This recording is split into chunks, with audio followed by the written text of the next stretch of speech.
Hi. Adila നൂറയ്ക്കെതിരെ Nivin പറഞ്ഞത് എന്താണ്? കമ്മ്യൂണിറ്റിക്കെതിരെ സംസാരിച്ചു നിവിൻ പുറത്തു പോകേണ്ടതാണെന്ന് ശക്തമായി വാദിക്കുന്ന നൂറ എന്തുകൊണ്ടാണ് ഇത്രയും ട്രിഗർ ആയത് എന്നുള്ളതിൻ്റെ ഒരു എക്സ്പ്ലനേഷൻ തരികയാണ്. സത്യത്തിൽ ഞാൻ പറയാൻ ആഗ്രഹിച്ച അല്ലെങ്കിൽ ഞാൻ ഇത് സമൂഹത്തിലേക്ക് എത്തിക്കാൻ ആഗ്രഹിച്ച ഒരു കാര്യം തന്നെയാണ് നിവിൻ പറഞ്ഞിട്ടുള്ളത്. സ്പെഷ്യലി ശ്രദ്ധിക്കേണ്ട ഒരു കാര്യം, നിവിൻ എന്ന് പറയുന്ന വ്യക്തിയും LGBTQ കമ്മ്യൂണിറ്റിയിലുള്ള ഒരാളാണ്, ആ ഒരു വിഭാഗത്തിലുള്ള ആൾ തന്നെയാണ്. അപ്പം അവർക്കിടയിൽ തന്നെയുള്ള ഒരു ബഹളമാണ് നമ്മൾ ആ കണ്ടത്. സത്യത്തിൽ എന്താണ് സംഭവിച്ചത്, എന്താണ് പറഞ്ഞതെന്ന് ആരും കേട്ടിട്ടില്ല, ആർക്കും മനസ്സിലായിട്ടില്ല. അതുകൊണ്ടാണ് ഇങ്ങനെ ഒരു എക്സ്പ്ലനേഷൻ തരുന്നത്. നോറ പറയുന്നത് മുതൽ കൂടെയാണ് ഞാനിത് മനസ്സിലാക്കിയത്. നോറ പറഞ്ഞത് ഇതാണ്: നിങ്ങൾ തമ്മിൽ ഒരു കണക്ഷൻ കറക്റ്റ് അല്ല, ഇതിലെന്തോ കളവുണ്ട്, നിങ്ങളെ ഞാൻ പിരിക്കും. ഞാൻ എൻ്റെ കൂട്ടത്തിൽ തന്നെയുള്ള ഒരുപാട് ബന്ധങ്ങളെ പിരിച്ചിട്ടുണ്ട്, ഇവിടുന്ന് ഇറങ്ങുന്നതിന് മുമ്പ് നിങ്ങളെ ഞാൻ പരസ്പരം പിരിക്കും എന്ന് പറയുന്നുണ്ട്. അപ്പം ഇതിന് ഷാനവാസ് സപ്പോർട്ടീവായിട്ടൊരു കമൻറ്റ് പറയുന്നുണ്ട്. അങ്ങനെയൊക്കെ പറയാൻ പാടുണ്ടോ? ഒരു കുടുംബം പിരിക്കാൻ പാടുണ്ടോന്ന്? ഷാനവാസിൻ്റെ പെങ്ങളായിരുന്നതെങ്കിൽ ഷാനവാസ് അത് പറയത്തില്ലായിരുന്നു. ഇപ്പോൾ പലരും പറയുന്നത് കണക്ക് LGBTQ കമ്മ്യൂണിറ്റിക്ക് എതിരെയാണോ ഷെഫീന പറയുന്നത്? ഒരിക്കലുമല്ല. ഞാൻ ആ വിഭാഗത്തിന് അനുകൂലിക്കുന്ന സപ്പോർട്ട് ചെയ്യുന്നവരാണ്. കാരണം വീടുകളിൽ നിന്ന് പുറന്തള്ളപ്പെടുമ്പോൾ അവർ സെക്സ് വർക്കിന് ഉപയോഗിക്കപ്പെടുകയും മോശമായി ചിത്രീകരിക്കപ്പെടുകയും അവഹേളിക്കപ്പെടുകയും ചെയ്യുന്നൊരു അവസ്ഥയുണ്ട് സമൂഹത്തിൽ. അങ്ങനെയൊന്നും ഉണ്ടാകാതിരിക്കാൻ നമ്മൾ അവരെ പ്രൊട്ടക്റ്റ് ചെയ്യണം, സപ്പോർട്ട് ചെയ്യണം എന്ന് തന്നെ പറയുന്ന വ്യക്തിയാണ് ഞാൻ. പക്ഷേ ഈ വിഷയത്തിൽ ഈ രണ്ട് പെൺകുട്ടികളുടെ കാര്യത്തിൽ എനിക്ക് വിരുദ്ധാഭിപ്രായമാണുള്ളത്. അതിൽ സ്പെഷ്യലി നൂറയുടെ കാര്യത്തിൽ ഇന്ന് നടന്ന എപ്പിസോഡിൽ നിന്ന് എനിക്ക് പൂർണ്ണമായി ബോധ്യപ്പെട്ട ഒരു കാര്യം, നൂറ എന്ന് പറയുന്ന കുട്ടി പൂർണ്ണമായും മറ്റേ പെൺകുട്ടിക്ക് വേണ്ടിയാണ് ഇതത്രയും കാണിക്കുന്നത്. ഇതിൽ ആദില ഇത് ഇവളെ ട്രാപ്പിലാക്കി എന്നായിരുന്നു ഞാൻ ഇതുവരെ തെറ്റിദ്ധരിച്ചിട്ടുണ്ടായിരുന്നത്. അങ്ങനെയല്ല, ഇവർ തമ്മിൽ ഇഷ്ടത്തിലായിരുന്നു. ആദിലയ്ക്ക് നൂറയോട് പ്രണയമാണ്, നൂറയ്ക്ക് തിരിച്ച് ഇഷ്ടമാണുള്ളത്, കൂട്ടുകാരി എന്ന കൺസേൺ ആണുള്ളത്. അത് ആദില ഡെവലപ്പ് ചെയ്ത് ലെസ്ബിയൻ ആണ് താനെന്ന് ഒരു ഇമ്പാക്റ്റ് അവളുടെ മനസ്സിൽ കൊടുത്തതാണ്. അതുകൊണ്ട് തന്നെയാണ് നമുക്ക് അവൾ അങ്ങനെ അല്ല എന്ന് ബോധ്യപ്പെടുന്നത്. ഒന്നാമത്തെ കാര്യം, പലയിടങ്ങളിലും ആദില നൂറയെ ഇൻട്രൊഡ്യൂസ് ചെയ്യുന്നത് ഷീസ് മൈ വൈഫ് എന്നാണ്. അതെന്താ വൈഫി എന്നുള്ളത് മനസ്സിലാവുന്നു, ഹസ്ബൻഡ് വൈഫൊക്കെ മനസ്സിലാവും. ഈ ലെസ്ബിയനിൽ വൈഫ് ഹസ്ബൻഡ് എങ്ങനെ വരുന്നു? അപ്പം ഈ ഒരു സൊസൈറ്റിയിലുള്ള ഒരു സർക്കിൾ ഉണ്ടല്ലോ, അതിൽ തന്നെയാണ് ആ കുട്ടികളുള്ളത്. ഇത് പ്രശ്നം ആദിലയ്ക്ക് ഒറ്റപ്പെട്ടു പോയി എന്ന് ഒരു അവസ്ഥ വന്നു കഴിഞ്ഞാൽ ആദില കമ്മിറ്റ് ചെയ്യും സൂയിസൈഡ്. അത് പേടിച്ചിട്ടാണ് നൂറ അവളെ സപ്പോർട്ട് ചെയ്യുന്നത്. ഇന്ന് നെവിനെതിരെയുള്ള ആ ഒരു ഗർജനം, ആ ബഹളം, അതിൽ നിന്ന് വ്യക്തമാണ് നൂറ എന്തുകൊണ്ട് വീട്ടുകാരെ ശക്തമായി എതിർക്കുന്നു എന്നുള്ളത്. കാരണം വീട്ടുകാർ പറയുന്നതും ഇതേ കാര്യം, പൊതുസമൂഹം പറയുന്ന ഇതേ കാര്യം, എന്തിന് അവർക്കിടയിലുള്ള ഒരു വ്യക്തിയായ നെവിൻ പറയുന്നതും ഒരേ കാര്യം. ഇവർ തമ്മിൽ ശരിക്കു പറഞ്ഞാൽ ഒരു ലെസ്ബിയൻ അല്ല, ആ പെൺകുട്ടി അതല്ല, അങ്ങനെ ഒരു സെപ്പറേറ്റിസം ഇല്ല. പക്ഷെ ഞാൻ പറഞ്ഞല്ലോ, യൂഷ്വലി നടക്കുന്ന സെക്ഷൽ അട്രാക്ഷനും സെക്ഷൽ ഇതുമൊക്കെ അവർക്കിടയിൽ നടക്കുന്നുണ്ട്.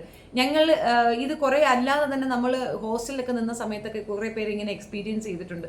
ഒരു 2 എയർ ഹോസ്റ്റസ് ഉണ്ടായിരുന്നു, അവർ തമ്മിൽ ഭയങ്കര ഇതായിരുന്നു. അപ്പം നമ്മൾ അത് കണ്ടിട്ട് ഇഗ്നോർ ചെയ്യുകയാണ് ചെയ്തിട്ടുള്ളത്. കാരണം അതൊരു വലിയ വിഷയമൊന്നും അല്ലല്ലോ, അവർക്കതാണ് താല്പര്യമെങ്കിൽ ലെറ്റ് ദം കണ്ടിന്യൂ. പക്ഷേ വളരെ ഷോക്കായി ഞാൻ മനസ്സിലാക്കിയ ഈ രണ്ടുപേരും വിവാഹിതരാകാനായിട്ട് എൻഗേജ് ചെയ്ത വ്യക്തികളാണ്. അപ്പോൾ അവരുടെ വിവാഹം കഴിക്കുന്ന വ്യക്തികളുടെ അവസ്ഥയൊന്ന് ആലോചിച്ച് നോക്കിയാണ്.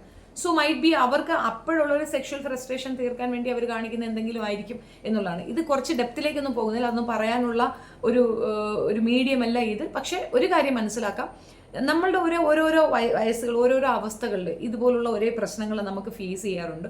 നമ്മളതൊക്കെ പലരും ചെയ്യുന്നുണ്ട്, പലരും പറയാറില്ല എന്നുള്ളതാണ് വസ്തുത. നമുക്കറിയാം, നമ്മളിതൊക്കെ കാര്യങ്ങളൊക്കെ ഓക്കെ ആക്കി മുന്നോട്ട് വരുന്നവർ തന്നെയാണ്. പക്ഷേ ഇതാരും പബ്ലിക്കിലേക്ക് പറയത്തില്ല. ഇപ്പം ഈ മതബോധങ്ങളിലൊക്കെ തന്നെ ഈ സ്വവർഗരതി അതൊക്കെ ഒരു വലിയ പ്രശ്നമാണ്, സ്വയം ഭോഗം ഒരു പ്രശ്നമാണ്. അപ്പോൾ ഇതൊക്കെ പുറത്തേക്ക് പറയാതിരിക്കുക എന്നുള്ളതൊരു സേഫ് സൈഡാണ്. അപ്പോൾ അതുകൊണ്ട് തന്നെ ആരും ഇത് പറയത്തില്ല, പകുതി പേരും ഇത് ചെയ്യാറില്ല. കാരണം ഒരുപാട് മതവിശ്വാസികളാണെങ്കിൽ അവർക്ക് ഭയങ്കര കുറ്റബോധമുണ്ട്. ഞാനൊരു യുക്തിവാദി മുമ്പ് പറഞ്ഞത് കേട്ടിട്ടുണ്ട്. ഞാൻ മാസ്റ്റർബേഷൻ ചെയ്തിട്ടുണ്ടായിരുന്നു മുൻപ്. എപ്പോൾ ഞാൻ ഭക്തിവാദിയായിരുന്നു അപ്പോൾ ഞാൻ മാസ്റ്റർബേഷൻ ചെയ്യുമായിരുന്നു. അപ്പോഴൊക്കെ എനിക്ക് ഭയങ്കര കുറ്റബോധമായിരുന്നു.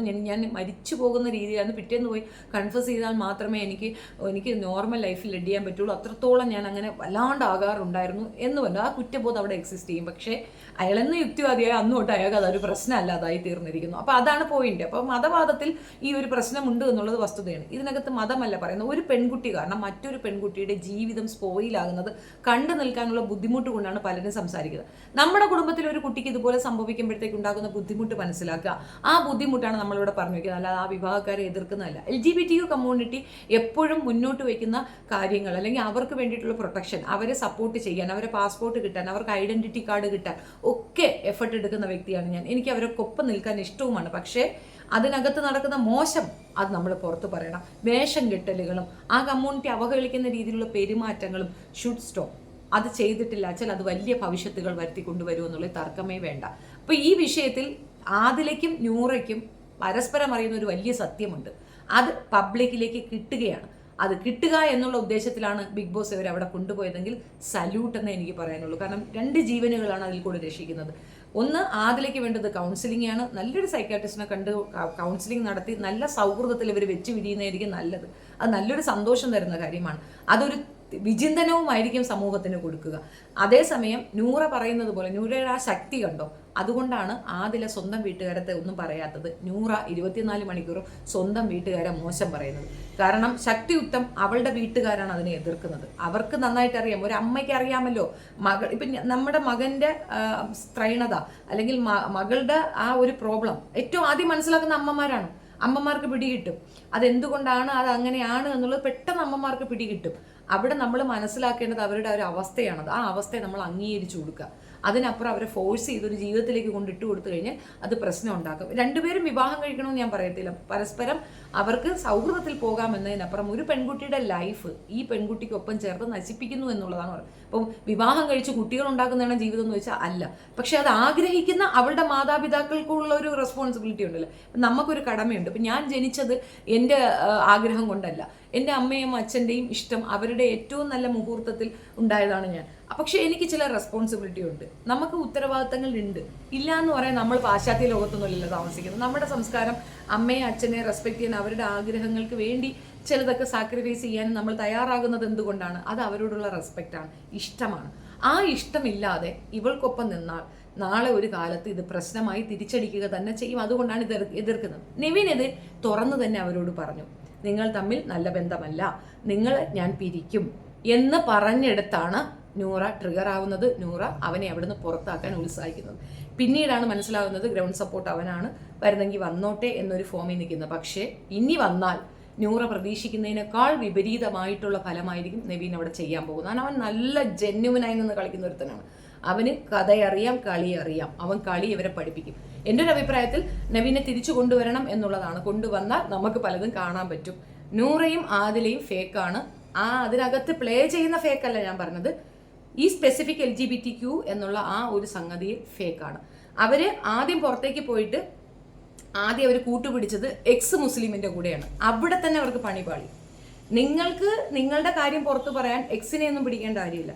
നിങ്ങൾക്കത് പബ്ലിക്കിൽ പറയാം, ഒരു പ്രശ്നവുമില്ല. സ്ത്രൈണതയുള്ള ഉസ്താദന്മാരെ വരെ ഞാൻ കണ്ടിട്ടുണ്ട്. അവർക്ക് വിവാഹം കഴിക്കണമെന്ന് അവർ ആ പെണ്ണുങ്ങളുടെ പോലെ ക്യാരക്ടറാണ്. അത് ഉൾക്കൊള്ളുന്നവരുണ്ട് നമുക്കിടയിൽ. അത് പറഞ്ഞ് മനസ്സിലാക്കാൻ ശ്രമിക്കുന്നതിന് പകരം എക്സിൻ്റെ കൂടെ പോയി നിന്നുകൊണ്ട് ഈ കമ്മ്യൂണിറ്റിയെ അടിക്കാനായിട്ട് കൂട്ട് നിൽക്കുകയും ഇത്രയധികം വൾഗറായി ഇത് പബ്ലിക്കിലേക്ക് എത്തിച്ചു കൊടുത്തതിൻ്റെ ഉത്തരവാദികൾ അവരാണ്. എനിക്ക് അവരോട് പേഴ്സണലി ഒരു ദേഷ്യവുമില്ല, സഹതാപം മാത്രമേ ഉള്ളൂ. കുട്ടികൾ നന്നായി പഠിച്ച് നല്ല ജോലി നേടി നല്ല രീതിയിൽ നിൽക്കുന്നതിന് പകരം ഈ ഒരു വൃത്തികേട് കാണിക്കുമ്പോൾ ഇത് വൃത്തികേടെന്ന് തന്നെ പറയും. ഒരാളുടെ മാത്രം താല്പര്യത്തിനാണ് അത് ചെയ്യുന്നത്. അത് ആ മഴ നനയുന്ന സീനിൽ നിങ്ങൾ നോക്കൂ, മറ്റവൾ വിധേയയാണ്. ഇവൾക്കാണ് ആഗ്രഹം. ആ ഒരു കണ്ണിലുള്ള ആ ശൗര്യവും ആ താല്പര്യവും എന്താ പറയണേ, ആ കാമവും ഒക്കെ വരുന്നത് ആദിലേക്കാണ്. നോറയ്ക്കതില്ല. അവളൊരു സന്തോഷത്തോടെ ഒരു കൂട്ടുകാരിക്കൊപ്പം നിൽക്കുന്ന നിൽപ്പാണ് നിൽക്കുന്നതെന്ന് എനിക്ക് സ്പേസ് സൈക്കോളജിയിൽ അങ്ങനെയാണ് തോന്നിയത്. ബാക്കിയുള്ളവരുടെ കാര്യം എനിക്കറിയത്തില്ല. ഇത്രയും ഡെപ്തിൽ ഞാനിത് നോക്കിയത് കൊണ്ടാണ്. ഇവരുള്ളത് തന്നെയാണ് ബിഗ് ബോസിൽ ഞാൻ കാണാനുള്ള ഒരു റീസണും. അതില നൂറ ഉള്ളത് തന്നെയാണ്. ഇവർ രണ്ടുപേരെയും സ്പ്ലിറ്റ് ചെയ്തുകൊണ്ട് ബിഗ് ബോസ് ഒരു തീരുമാനം എടുക്കും. രണ്ടും 2 കണ്ടസ്റ്റൻ്റ് ആണ് എന്ന് പറയുന്നിടത്ത് അത് ബോധ്യപ്പെട്ടു എന്ന് ഞാൻ തെറ്റിദ്ധരിക്കുകയാണ്. എനിക്കറിയില്ല, ചിലപ്പം അങ്ങനെ ആയിരിക്കാം. ഇനി ഇതിൽ ഒരാളെ പുറത്തേക്ക് വിട്ടിട്ട് പിന്നീട് ഈ ഫാമിലി ടാസ്ക് വരുമ്പോൾ ചിലപ്പോൾ പുറത്തു പോയ ആളെ കൊണ്ടുവന്നിട്ട് അത് അവർ കവറപ്പ് ചെയ്യും. അല്ലാതെ അവർക്ക് വേണ്ടിയിട്ട് വരാനായിട്ടുള്ളത് ഫ്രണ്ട്സായ LGBT കമ്മ്യൂണിറ്റിയിലെ ആൾക്കാർ മാത്രമേ ഉണ്ടാവുകയുള്ളൂ. വീട്ടിൽ നിന്ന് ആരും വരാൻ ചാൻസ് കുറവാണ്. അവർ കൊടുത്ത മുറിവ് നിസ്സാര മുറിവല്ല. ആ മുറിവ് അവർക്ക് ഉണങ്ങുമോ ഇല്ലയോ എന്ന് എനിക്കറിയത്തില്ല. പ്രത്യേകിച്ച് നൂറ ഒരുപാട് ഇൻ്റർവ്യൂസിൽ അറിഞ്ഞോ അറിയാതെയോ വളരെ മോശമായി കുടുംബത്തിനെ പറഞ്ഞിട്ടുണ്ട്. വളരെ വളരെ വളരെ മോശമായിട്ട് കുടുംബത്തിനെ അപമാനിച്ചിട്ടുണ്ട്.